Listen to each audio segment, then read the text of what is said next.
What is going on, everybody? It is me, Jamocha from Sounds Nerdy, and this is The Blip, the show in which I cover news, highlights, and events from the world today. Now, let me give you a quick rundown on the stories that we'll be covering for you today. OLED screen. This OLED screen can fill with liquid form tactile buttons. So we're talking about adding actual buttons that you can feel on a device. So I'll get into that.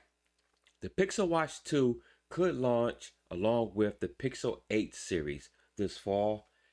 But first up, Microsoft reportedly working on its own silicone to challenge Apple in time for Windows 12.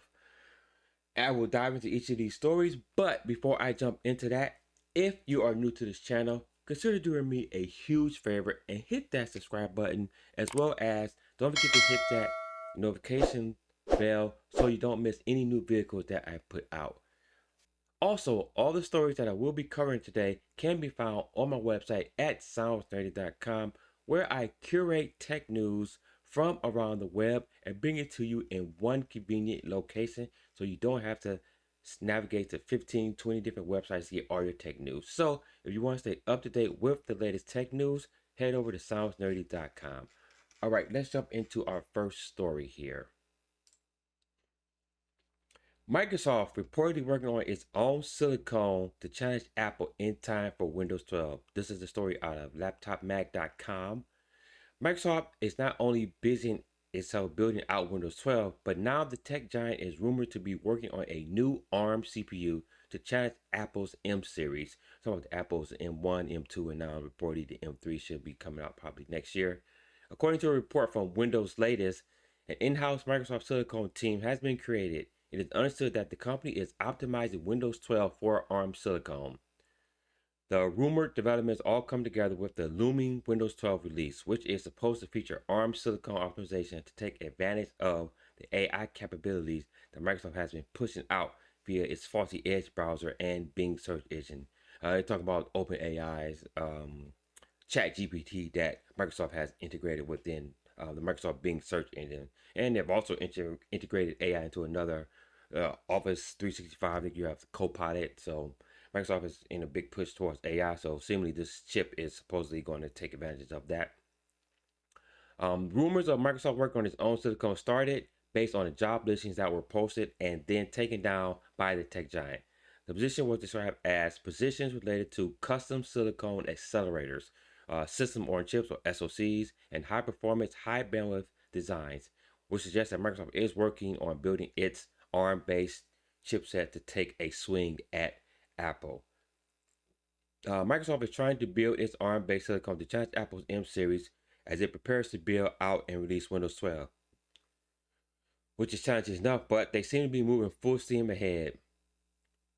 All right, so let's talk a little bit about who does this actually affect. In my opinion, I think this doesn't affect Apple at all. If Microsoft develops their own silicone, I think Apple's going full steam ahead with their M series. The M series has been killing it in terms of benchmarking, and obviously for their products, it's been tremendous for them. If this Microsoft silicone can take off and is very successful, it will actually hurt Intel if anything, because we know Microsoft and Intel have a strong partnership. But if Microsoft is able to create the silicone and get it out to devices, more than likely they'll probably use it in their own devices, their service devices starting out first, and then maybe they can roll it out to other third-party manufacturers if it has very good and tight integration with Windows 12. That could hurt Intel, and we'll see what Intel does to respond to that. I know Intel and Microsoft has been long life partners, obviously because of Windows and then the Intel chips, but so we shall see how that will work out for Microsoft and Intel going forward. We'll see. All right, let's jump over to the next story here. The Pixel Watch 2 could launch along with the Pixel 8 series. This is a story out of Android Authority. It's hard to believe it's only been 7 months since the release of the Pixel Watch. Over those months, the gadget has managed to age fairly well. But just as we've gotten used to the gadget, it looks like another one could be headed our way. The folks over at 9 to 5 Google managed to get their hands on some new information about the successor to the Pixel Watch. According to Outlet, the Pixel Watch 2 might launch later this year alongside the Pixel 8 and Pixel 8 Pro. It's unknown if the Pixel Watch 2 will be the actual name of the watch or if a different name will be sourced. I doubt they'll change the name. I think it makes sense to only call it the Pixel Watch 2. Why change up at this point? Unless you're going to do something drastically different that actually departs it from the original Pixel, but I doubt that. I think they're just going to continue to iterate on that. Google has a habit of launching its Pixel phones around October. So if this information is true and there are no delays, there's a good chance that it could launch sometime in October. So an October release will also mark a full year since the Pixel Watch made its debut. So let's talk about the Pixel Watch, the original Pixel Watch, like some improvements that I basically want to see from the original Pixel Watch. First of all, let's have better battery life. The first Pixel Watch only lasted about a day, to me, which is subpar. I know I wear the Galaxy watches, and I get 2.5 days out of those watches. We also have watches on the market that last a week. Some even last up to 30 days. So 1 day of battery life, Google definitely has to do something to improve on that. Their newer processors. I think the processor they use in the original Pixel is a 2018 CPU. So they definitely need to do a newer, like I think a Snapdragon has a a processor for watches as well. So they definitely need to move that because that's going to allow them to open up more functionality, gain to have better efficiencies, which should improve to better battery life as well. And another thing I want to see them improve on is the bezels. I don't know if you've actually seen the original Pixel Watch, but the bezels on that thing are super huge. I mean, it is ridiculous. I mean, this is how much real estate that actually takes up. Again, compared to a lot of smartwatches out there, that is an enormous amount of bezel. So I'm hoping that they actually make sure that they thin that down because that is too much bezel for a watch. You can make the watch smaller in size, make it lighter as well. So I'm looking for that improvement. So we should see this at Google I/O, which is happening next week. The Pixel Watch, the original Pixel Watch was teased at Google I/O in I want to say 2021 or something, 2022, something like that. I can't remember. But actually, the original one was teased for a couple of years. I think we had rumors about that for a couple of years. Then it finally showed up at Google I/O, and then it released later that year. So I expect that to be shown off next week at Google I/O. So stay tuned here. I will be covering that Google I/O event.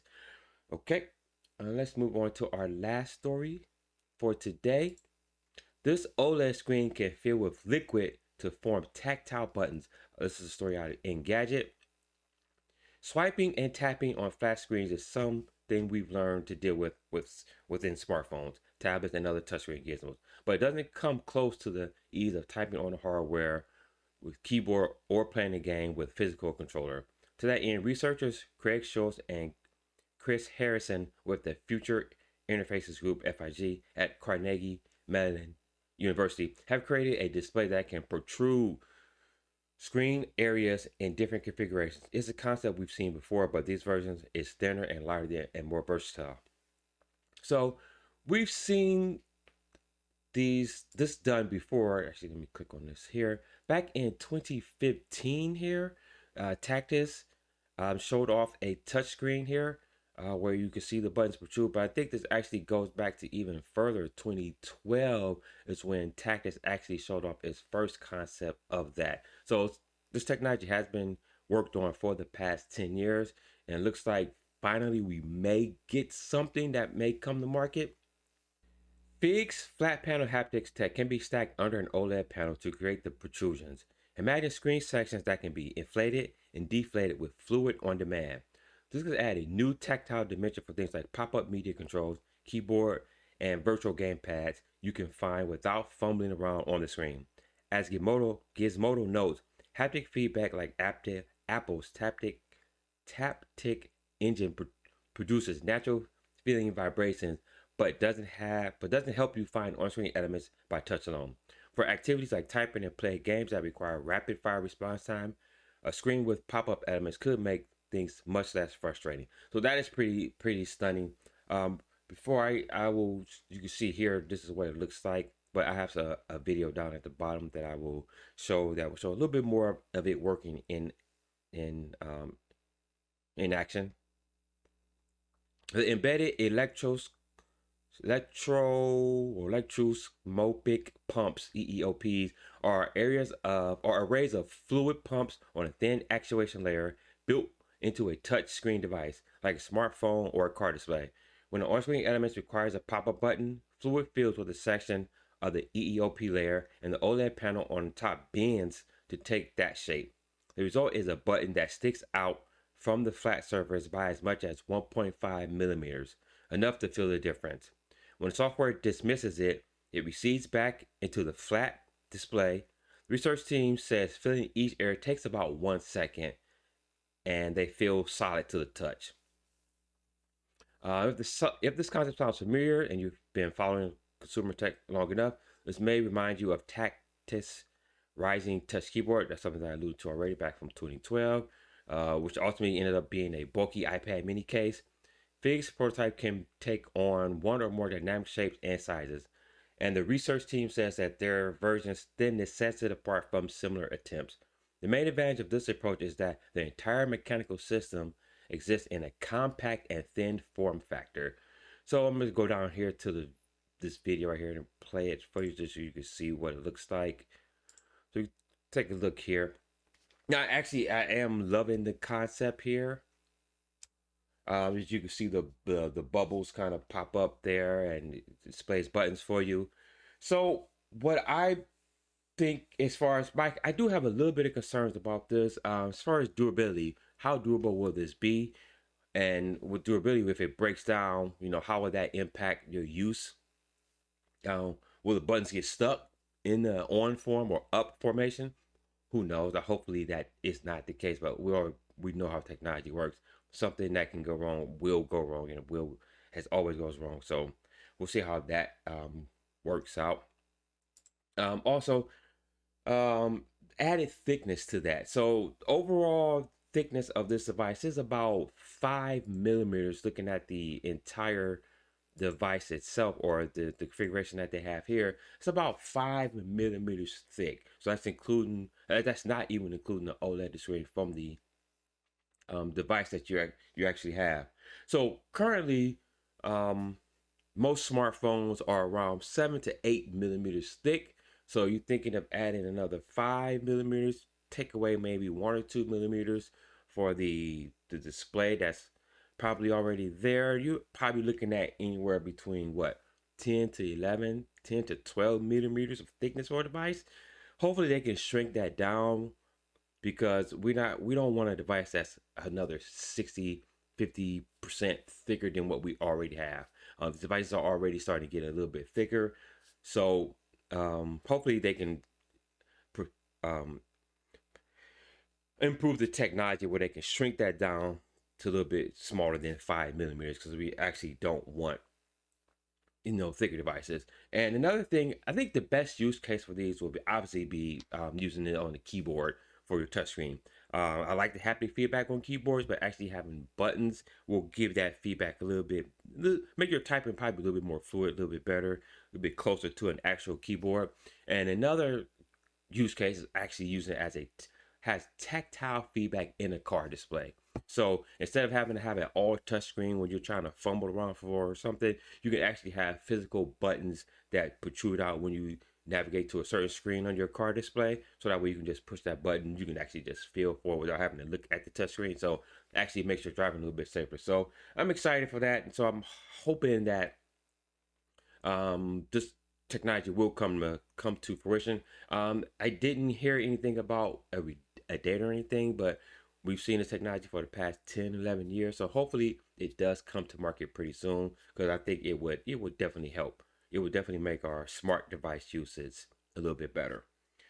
All right, and that is everything I have for you today. Thank you once again for taking the time out to watch this video. If you enjoyed this video, make sure you do me a huge favor, hit that subscribe button, as well as hit that notification bell, and drop a like as well. Also, let me know down in the comments about any of these stories. What do you think? Are you excited for the Pixel Watch 2? Are you excited for Microsoft actually trying to challenge Apple with its own silicone and actual physical buttons on our smart devices. That is something I think we all can look forward to. Again, all these stories will be on my website at soundsnerdy.com, where I curate tech news from around the web and bring it to you at one convenient location at soundsnerdy.com. I cover Apple, Samsung, Android, computing, and more general tech news. So if you want to stay up to date with the latest tech news, head over to soundsnerdy.com. And until the next video, guys, stay nerdy.